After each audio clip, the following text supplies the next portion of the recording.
This is An American Workplace, a podcast dedicated to rewatching and discussing NBC's beloved mockumentary series, The Office. My name is Chad Hopkins, and joining me, as always, is my good friend and co-host, Katie White. Katie, how are you doing in the 24 hours since we last talked? It feels like Christmas, Chad. I wonder why. It's one of my favorite episodes of season 9, and I'm really excited to get going. Yeah, I'm excited. How are you? I'm doing all right. Second day of work. I'm still tired, but it's weekend already, so it's Christmas. Yeah. I'm ready to talk about this too. Just a quick plug. We did rank all of the Christmas episodes in a bonus episode. So if you sign up for Patreon, you have access to that, even though we recorded it a while back. So quick plug for that, because I think both of us ranked this episode in particular pretty highly. And this will probably eventually devolve into a quote fest, and I am totally okay with that. So everybody get along for the ride. We've got people watching via Twitch already. We've got Lurks and Polizei. Thank you guys for tuning in. Remember, we are doing this every week. You just have to sort of like be ready. We try to give advance notice, but we also don't have a regular recording schedule. And if you're watching this on Twitch now, you actually get access to the episode a week early, because this isn't going live until a week from today. So you're welcome. Merry Christmas. Merry Christmas. Dwight Christmas. And yes, tell us about Dwight Christmas. Okay, it aired on December 6th of 2012, was directed by Charles McDougall, and written by Robert Padnick. It is Christmas time at Dunder Mifflin Scranton, and the party has snuck up on everyone. The party planning committee does not have a party planned. So, Dwight decides to throw the office a traditional Pennsylvania Dutch Christmas with traditions that confuse pretty much everyone. Daryl is angry with Jim, who's about to leave for Philly, and Nellie gets held captive by Toby, who is once again telling his experience with the Scranton Strangler. Okay, so just a couple of things to touch on before we get into like the main character points in this episode. Angela and Oscar, their storyline is sort of on the wayside here. Angela, as the head of the party planning committee, did forget about the Christmas party. Aaron's the one who announces to everybody, hey, everybody, this is supposed to be today. Merry Christmas. I guess Angela's been a little bit preoccupied by other things going on in her life. And Oscar has realized now how many of Angela's opinions he agrees with. He says, I didn't realize until she tried to have my kneecap shattered for sleeping with her husband. And now I realize that she makes a lot of very sound points. So several times in this episode, we see him backing up Angela's opinions or statements with support, because he's kind of trying to make up with things, but there's no sign or even mention of Robert outside of this initial talking head. So thankfully we get a little bit of a reprieve from that drama, and we'll find out more about that in the future. Jim is leaving for Philadelphia for the first time. Remember in the last episode, he asked David Wallace for permission to sort of start working part-time so he could spend time in Philadelphia with this new job, and David granting it after Stanley and Phyllis agreed to sort of keep an eye on things and help out Jim when he is gone from the office. And so Jim, in leaving for Philadelphia for the first time, is actually pretty nervous about it, and it makes sense. Aside from his time as co-manager with Michael back in season 6, this is his first time having a job where he has a vested interest in doing the best he can. So he's nervous, and this is sort of his last hurrah before leaving for that. Jim is really excited when Dwight suggests that they do Pennsylvania Dutch Christmas. No one else is excited except for he and Pam and Dwight. And I'm just going to just talk about Dwight for a second because I can't stop. I love him in this episode. He is so purely happy. I feel like he just wants to share his traditions with his friends, ? He gets so bummed that Jim has to leave early, and we'll get into that in a bit, but I think it's just really sweet. He wants to share, he's being kind, and nobody is appreciating this. Getting the party planning committee to choose the Pennsylvania Dutch Christmas was Pam's sort of parting gift to Jim, sort of as a going away present before he leaves for Philadelphia. And things go about as you would expect them, honestly. It's really crazy. It's really wild. Dwight pulls out all the stops. He's brought glühwein and hogmaw and decorations, and he's reading poetry in German, and he eventually dresses up as Belsnickel. He is finally 9. Belsnickel is St. Nicholas' rural German companion, which is basically like an angry Santa. He judges people impish or admirable, and he bestows gifts or whacks them with a stick. And he's clearly having a blast. Jim is really enjoying it. Pam is enjoying Jim enjoying it. but Jim does have to set out early to get to Philly, and Dwight's not a fan of this. Everything turns sour. He judges Jim to be impish, hits him several times hard with his stick, sort of forcing him out of the building. And Jim, was thankful for Pam getting this party for him, but you can tell that she's a bit upset when he does have to leave. She's trying to put on a brave face, but she noticeably has a reaction when Jim says this was the perfect last Christmas party, because last Christmas party means that Jim definitely has intentions of not staying here and definitely making Philly more of a full-time thing. It's a sign of things changing, and you can tell that she's still not fully on board or happy about this. And it seems like Dwight is also very upset about Jim leaving. Pam walks down to the cab, and there's definitely tension about him leaving early or about him leaving at all. And Dwight is watching this from upstairs, from the office, and he sees that Pam is upset. And Dwight just starts tearing down decorations, throwing away the food once Jim leaves. He and Pam are both miserable when this second, more traditional party starts up, when Dwight's ends early, and they're both just sitting at their desks sulking. And it's just, I don't know if it was Jim that made Dwight, so upset, but that's definitely what it seems like. What do you think? Yeah, for sure. We talked at the end of the season 8 Florida arc that maybe Jim saving Dwight from being fired would mean actual friendship between them rather than rivalry. And we've seen that largely proven since then, especially in this episode, seeing Dwight's reaction to Jim leaving. He's bummed. He's even angry that Jim's leaving. It's not that he wants to go with Jim, not like Daryl, but it's just him feeling like he's losing a friend that he's finally found in Jim. A quote early on in the episode actually hints toward this. Jim is talking with Pam about, maybe I shouldn't have packed that shirt. Maybe I should have packed a different shirt. Or am I making a statement with this shirt? Dwight says, excuse me, trying to get some work done. Some people don't care about Jim's new sports job in Phil or whatever. And Jim says, so my job has something to do with sports, but you don't know the end of the word Philadelphia? So he cares about Jim and he pays attention to what's going on in his life and is just pretending to not care. And even further proof, when Jim does end up showing back up to the party, he's elated and he gives him a hug. He even jumps in front of Pam to give Jim a hug first. And it just confirms what we sort of hinted at, but I mean, we weren't like trying to give anything away. It's just confirming that he values that relationship that he has with Jim now. And he also planned the whole time to break the pig rib with Jim. Mm-hmm. Apparently that's some tradition and that's a friendship thing. And when Jim says he has to leave, Dwight looks he's sad. He's whining. He's like, but we were going to break the pig rib, you and me. Yeah. That was going to be our thing. And Jim's like, sorry, man, I got to go. And then when he comes back, they do break the pig rib. And it's all Dwight wanted. He's really, really happy that Jim comes back. He digs all the stuff out of the trash. And this is the first real concrete evidence, I think, of a friendship between them, of a real friendship, of specifically, just Dwight feeling sad when Jim leaves and happy when he comes back. Like it's a friend.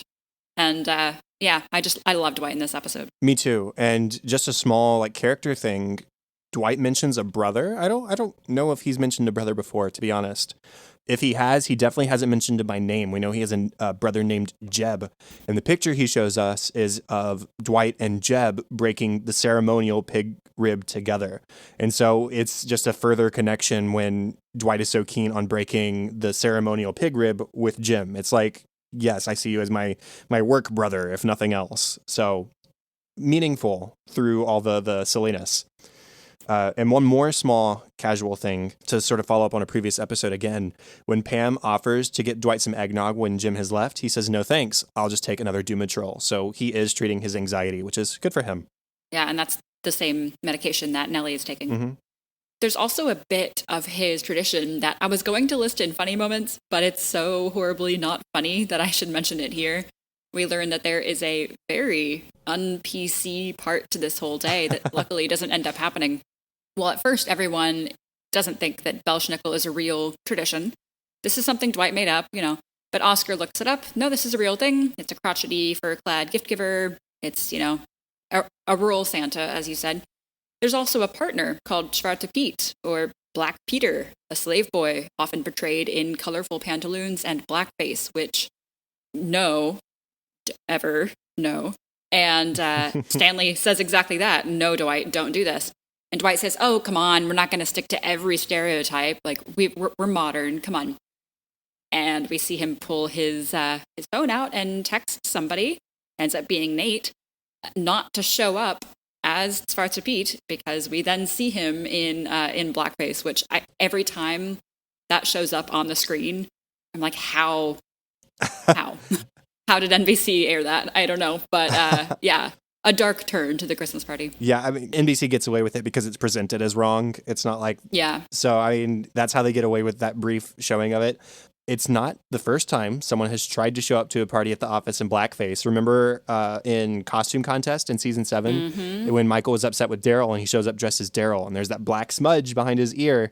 And we don't get confirmation in the episode, but you can pretty strongly imply that Michael was going to show up in blackface and thankfully had the common sense not to do so.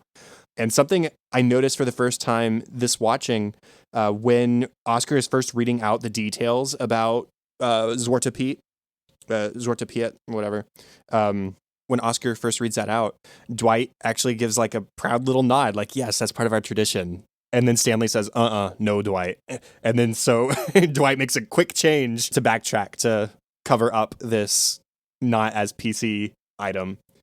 Right. It's just like a small moment where he's like, yes, I'm proud. Oh, no. Blackface, nope, bad, no, yes. bad. I agree. Anything else for Dwight? No, let's talk about Daryl next. What's going on with him? As we mentioned, Jim is leaving early today to go to Philly, and Daryl is he's hinting at first. He asks Jim, hey, did you remember everything for your trip? Jim says, yeah. And Daryl says, really? Because I feel like you may have forgotten something. And we learn in a talking head that Daryl is upset because you know that time that Jim basically offered him a job, or at least a chance at a job, and then never mentioned it again? Well, Daryl had his hopes up because this sounded really awesome to him and really exciting. He and Jim have a lot of the same interests, and Daryl loves Philadelphia. And that was 2 months ago, and Daryl hasn't heard anything else, and he's upset because, hey, what happened to this great opportunity? And Daryl gets really drunk and starts getting really angry. It turns from upset and hurt to anger. And it looks like he's about to try to fight Jim. Luckily, Jim catches him just in time and says, hey, you know what? Before I forget, I talked to the guys about hiring you. They're going to get you an interview. And Daryl comes right back down just moments before crashing into the table of party food very drunkenly. But man, he was upset, Jim. And I don't blame him. You know, we know how unhappy Daryl is in this role as Andy's second in command, especially because Andy is gone now. Theoretically, Daryl should be in charge, but Andy didn't leave any orders. He didn't leave any contingency plans to be enacted in his absence.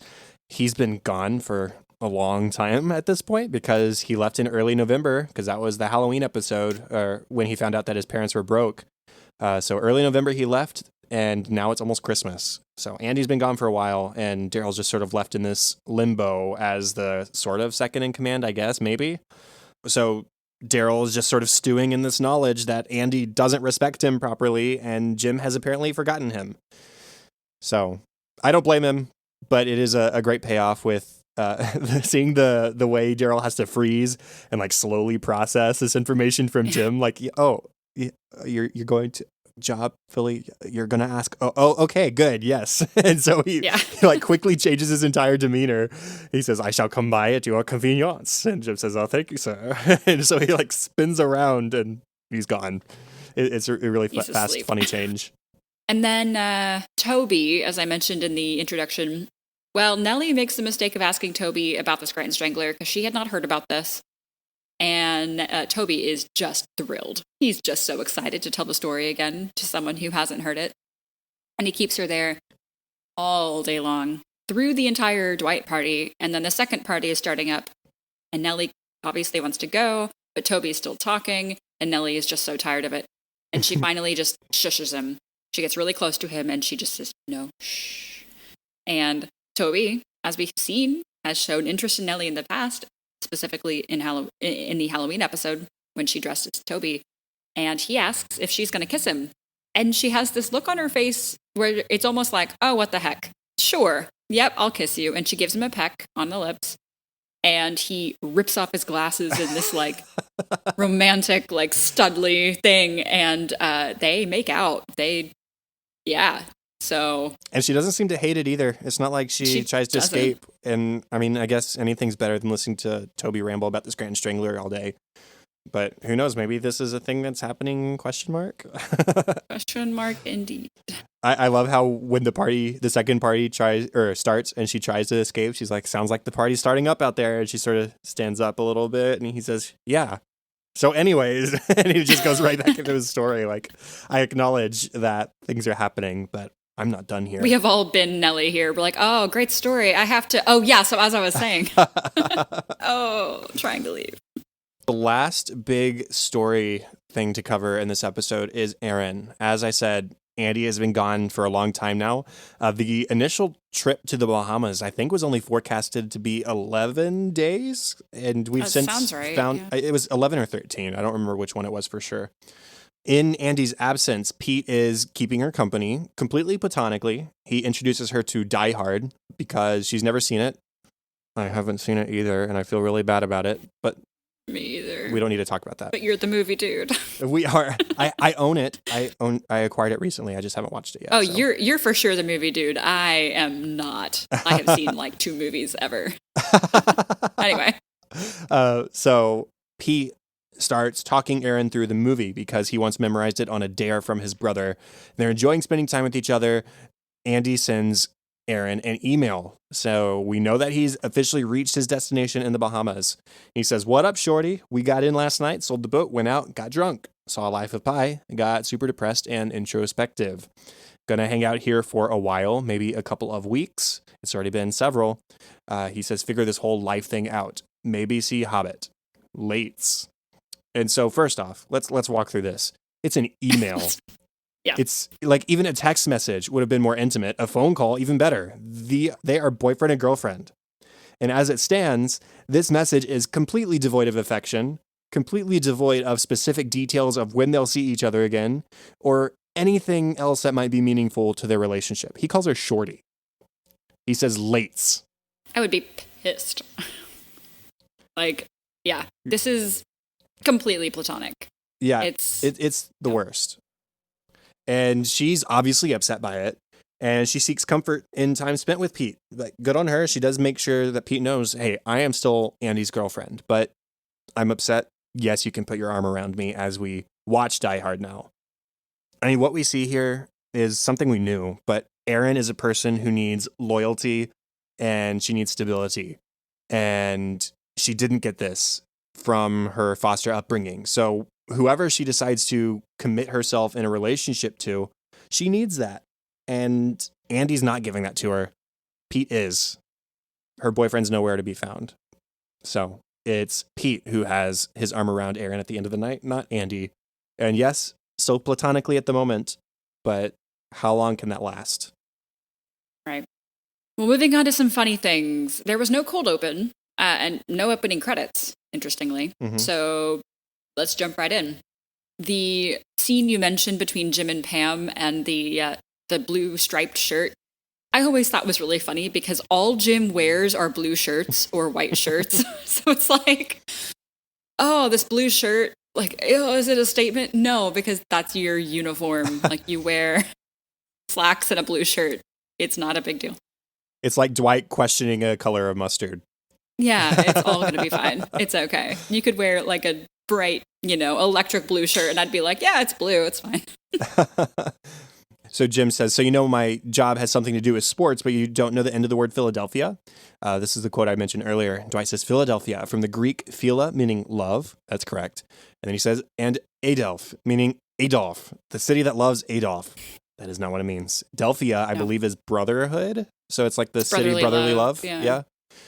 So he says, good luck with your new enterprise, and don't wear the blue striped shirt. It makes your neck look like an old mop handle. And then Pam looks at Jim and just sort of nods like, kinda. He's right. A little bit. Sorry. Erin, when it is discovered that the Christmas party was supposed to be today, she says, oh, Merry Christmas, everyone. There is no party. And everyone's kind of questioning, like, really? That was today? She says, I mean, it says Xmas party, but I think we all know what that's code for. There's so much Dwight in this episode to cover, and I'm going to do my best. He holds up a picture. His family. He says, "This is me and my family celebrating Pennsylvania Dutch Christmas in 1982 on the farm." And it's sort of an antiquated looking picture. It's kind of sepia toned. He says, "That's me and my brother Jeb breaking the ceremonial pig rib. He doesn't come back for Christmas anymore." The sepia tint is not because we had an old camera. It's from an app on my phone. He says, "This is the same photo, Matrix style." It's this great setup and deconstruction of expectations. Like, it made sense for Dwight to have a sepia-toned family picture because it's Dwight and they lived on a farm and they live in a house that was built in the 1800s. And they have an outhouse. Yeah. It's like very antiquated lifestyle. But this is from an app on his phone. There is a super pure moment between Pam and Dwight that I just love when Pam is actually the one to okay Dwight's Pennsylvania Dutch Christmas. Pam says, "Dwight, there is one rule that you need to take very seriously." And Dwight, "Okay, whatever, yes." And Pam says, "And that is that there are no rules." Dwight is just, "You have never been cooler." It's so great. I love it. After he has set everything up, Meredith is pouring some of the punch, it looks like. She says, "What is this, lava?" And he says, "That is glue wine, otherwise known as glow wine, also used to sterilize medical instruments." And he says, "And interesting factoid, this is the very spoon that guided my soft skull through the birth canal when I was born. Enjoy." And then when he's prepared to dress as Belsnickel, he makes an excuse to leave. He says, "Excuse me, I have to run to my car to take a dump." And he just sort of winks at the camera as he runs out. And Kevin just says, "I wish my car had a bathroom." Completely oblivious. Dwight, as Belsnickel, swears that there really is no correlation between Belsnickel and Santa. They are totally different things. Impish and admirable is nothing like naughty or nice. And Jim wants to challenge that, of course. He says, "Well, quick question. Do you decide who's impish or admirable in the moment, or did you make a list?" Dwight says, "I decided earlier." Jim, "Oh, nice. So you checked that list?" "Of course I checked it. But more than once? Because you could have made a mistake. I checked it more than once."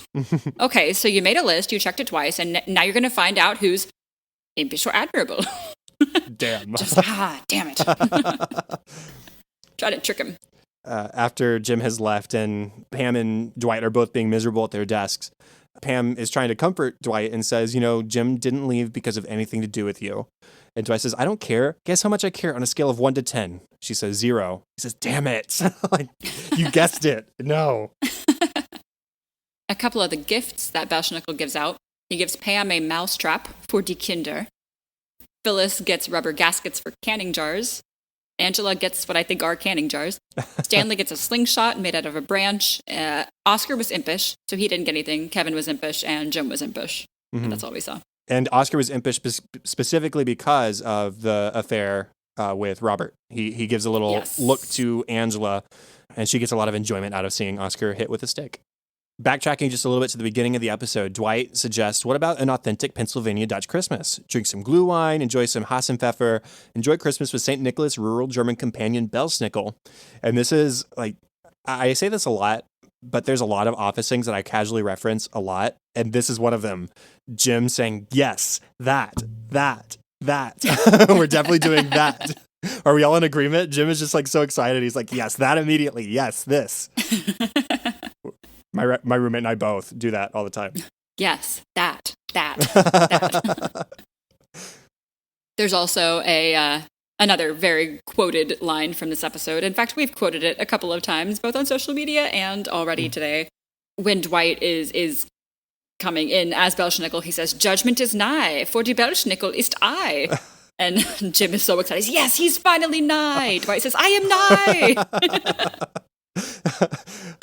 He's nigh. Yeah, Jim doesn't care what this guy's name is or anything like that. He calls him earlier. He calls him Glenn Pickle. He says, "I'm not understanding the confusion. Am I the only one who wants to try Hufflepuffs and Schnauzerhosen and meet with this Glenn Pickle guy?" And so he's so happy when Dwight shows up as Glenn Pickle because he is nigh. Yeah, Dwight telling us a little bit about Belsnickel. He says, Belsnickel has traveled from distant lands to discover how all the boys and the girls have been behaving this last year. Woo! That was really bad. Jim says, so he's kind of like Santa, except dirty and worse. Dwight says, no, much better. No one fears Santa the way they fear Bill Snickle. Jim says, wow, it's my favorite part of Christmas, the authority. Pam says, and the fear. Dwight says, yes, exactly. Like, that is intentional.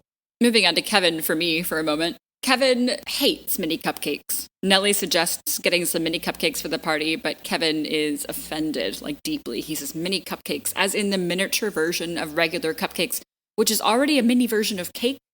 Honestly, where does it end with you people? And he's got a point. Yeah, a little bit. Yeah.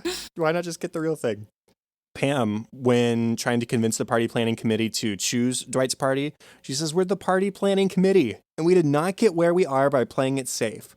We got here by being risk takers. Yeah, sure. Okay. And she says, and yeah, Dwight's party is going to be terrible. Maybe it's not. Maybe it's going to be great. And if it's great, as she sort of struggles to come up with like, what if it's great? I think we all know what that would mean to us. Okay. My other Kevin one is that he's an adventurous eater, although apparently not with mini cupcakes, and apparently not with hog maw. He's really enjoying this hog maw, but he doesn't know what it's called. He thinks it's called hog mama, and he's loving it. And Phyllis says, Dwight said it's hog maw. And Kevin just chokes and spits it out and yells, what is maw? Big difference like, between ma and mama. You were eating. Daryl, getting increasingly drunk throughout the episode, has a talking head. He says, Meredith's a little cute. I'm just realizing she got like a Emma Stone thing. I don't agree. I don't think anybody does. They have red hair. Although I do want to point out, Kate Flannery, outside of the Meredith persona, is very pretty. It's an intentional choice for the character. But yeah, Daryl, he's seeing things that aren't really there. I think it was in a commentary from one of the early seasons, and Kate Flannery was on, and she was like, yeah, my parents are like, please stop doing embarrassing, ugly things on The Office. Please, you're so lovely. Please stop taking your clothes off, which is funny because we have a certain deleted scene that we'll get to. Yeah. It's just, yeah. She's not a flattering version of herself on the show. When Dwight is trying to suggest that everyone do this traditional Dutch Christmas, Jim is heartily on board, but not everyone is. And Stanley says, no, I want a tropical Christmas. Meredith, of course, as we just said, she wants a topless Christmas. Creed wants a tapas Swissmas. And it sounds like we misheard him. And then he has a talking head. He says Spanish tapas and Swiss Miss hot cocoa. Tapas Swiss Miss. What's so hard to understand? Another thing I quote all the time from the show. Tapas Swiss Miss. Tapas Swiss Miss. I mentioned that Oscar is really supportive of Angela in this episode. I wanted to read out a couple of those because it's really funny. Angela says, don't blame me for something we all forgot about the Christmas party. He says, yeah, let's not blame her for something we all forgot. He just quotes her verbatim. And there's another moment. Angela's not happy about the Pennsylvania Dutch Christmas. She says, no, I don't want my name attached to this party. Pam says, what does that even mean? Where would your name appear? Angela says, just please, just take my name off of everything. Oscar says, just take her name off of everything. She's making a lot of good points. I like my knees. Nellie, when she is curious, when she actually wants to know about the Scranton Strangler, asks Toby, oh, what happened? I mean, if you can talk about it, obviously, because if you can't, I understand. Stanley just gets up and leaves. He's like, oh, getting out while I still can. And Toby, I always laugh when he says this. He's like, I could talk about it. Like, I bet you could, Toby. I could. I don't think he's supposed to, but he's whatever. He's just happy for an audience. He's like, yes, I could talk all day about this, quite literally. Stanley, on his way out, pats Nellie on the shoulder and says, see you next Christmas. And Toby's still going, I could, sure, have a seat. I would start at the beginning, but I think I need to go farther back. Oh, no. And the story begins. That's a bad sign. Like, if somebody needs to start before the beginning, I don't think I want to be there for any story that starts before the beginning. Yeah, no kidding. My last one, actually, Meredith talking about the lack of a planned Christmas party at the start of the episode, says, we're out there sweating our balls off every day, busting our balls. We deserve a Christmas party. Oh, goodness, Meredith. You don't have those. Not on the... Yeah. Okay. If anybody If any woman did, it would be Meredith. Yeah, fair. She's tough. Some deleted scenes. So Dwight has just given a presentation to the party planning committee stating his argument for why this Christmas should be a Pennsylvania Dutch Christmas. So he is committed to this idea. Angela is not thrilled, but says that they will take this idea into consideration. Next, we see Kevin proposing that they allow him to be Santa. He has a photograph of himself in underwear with an overlay of Santa Claus. Kevin, Santa. Kevin, Santa. And he says, it'll make Christmas a ho-ho-home run. And this idea goes over well, and it makes sense. Mm-hmm. And then next is Meredith. She, her argument, her presentation is that she just lifts her shirt to reveal 2 Santa hats pasted to her breasts. It's very small Santa hats. And she says, thank you, and walks out. Pam says, lots of good ideas here. My favorite parts of that are at the end of Dwight's presentation. He says, Dwight for Christmas party, like it's a political campaign. And then as Kevin is walking in and Dwight is leaving, Dwight elbows him and says, good luck, chump. And Kevin is oblivious and says, thanks, I hope I get it. Okay. And yeah, that's it. Oh, well, Oscar and Phyllis applaud Kevin's home run comment. And Angela says, once again, displays of support are not needed. Boos are okay. You can boo them, but no support. Very Angela. In the episode, Daryl has he said that, right? Talking about Jim offering him the job in a talking head. And so in the deleted scene, he takes the camera crew down to the warehouse to the very spot where Jim told him about it. He says, yeah, I was standing here and he was standing there.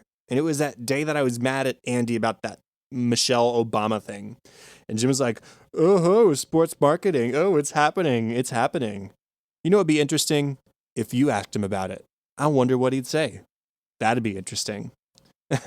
So he's trying to set up the camera crew to interrogate Jim about this. And it doesn't happen. There's not a deleted scene about it. But Jim remembers on his own. So we have 2 very small deleted scenes next, so I'll just cover them both. One is we see Jim waiting for the bus to Philly, and he looks kind of anxious and looking around and stuff. And then we see one more of Pam not enjoying the second Christmas party. I think Creed offers her something to eat, and she turns it down, and just no one's enjoying themselves. Creed offers her tapas and Swiss Miss hot chocolate, which is fantastic. That's right. I had forgotten that. That's right. Yeah, and Kevin and Stanley take a shot together, and Angela actually tries to, but she only takes a sip, which is definitely not the way to take a shot if you want to actually finish it. That's going to discourage you. Yeah. Rip off the Band-Aid. Yeah, and Bob Vance of Vance Refrigeration gives Phyllis the fur coat that we see her wearing at the end of the episode. And yeah, the tapas Swiss Miss is a nice touch. He's making it happen, whether they like it or not. And Jim, after he gets the bigger half of the pig rib, Dwight has a talking head. He says, I actually am a little bit upset that Jim got the big half. Looking at it now, I wish he hadn't come back. And so I'm glad this was cut because I don't want Dwight to regret Jim coming back. I want them to be friends. Yeah. It's a sweet moment. Yeah. Before the deleted scene. Yeah. And then last, it's more of Pete.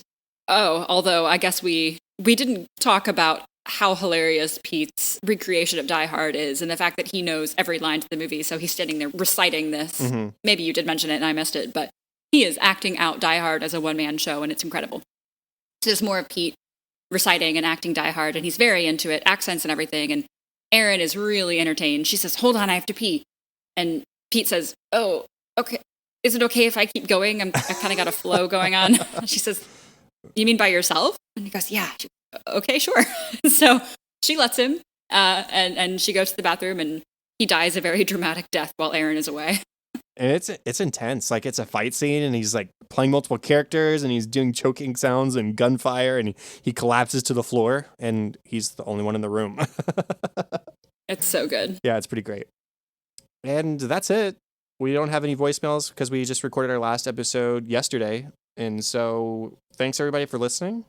We don't have a discussion topic at this time, but we just quoted a whole bunch of Dwight Christmas. So that's the end of the official 99th episode of An American Workplace. That is crazy. We're going to be in triple digits next time we record an episode. Ooh. Contact for the show, Facebook.com/workplacepod and @workplacepod on Twitter. Please go over to Apple Podcasts, rate, review, and subscribe to us. That's a big help in promoting the show and getting us more listeners. You can email feedback and ideas to workplacepod@gmail.com. And if you would like to leave us a voicemail for the next time we record, which will be about a week and a half from now. So from now recording, from when you listen to this episode, it'll be like 4 days. So get those in. We want to hear from you guys. You can dial 93-PRETS-DAY. That is 937-738-9329. Talk about funny moments, ask us questions, keep it under a minute, be specific, leave your name so we can thank you by name. We would love to hear from you all. You can find me on Twitter predominantly at KTLady623. I'm also at facebook.com/katie.white. And the best place for me is at Chadadada on Twitter. That is CHADADADA. Also, facebook.com/chad.hopkins. There's my other podcast, Cinescope, which you can find where podcasts can be found, and at thecinescopepodcast.com. Show notes and other contact information for this show can be found at workplacepodcast.com. If you want a shout out and more of an American Workplace each week, including access to our discussion outline and notes, a logo sticker, and bonus episodes, check out our Patreon page and pick the support level you think is worth it to you at patreon.com/workplacepod. And that's all for this week. Thank you for joining us to watch one of our favorite shows, The Office, here on episode 99 of An American Workplace. Make sure to join us in episode 100 for our discussion on the next 2 episodes of season 9, Lice and Suit Warehouse. Bye.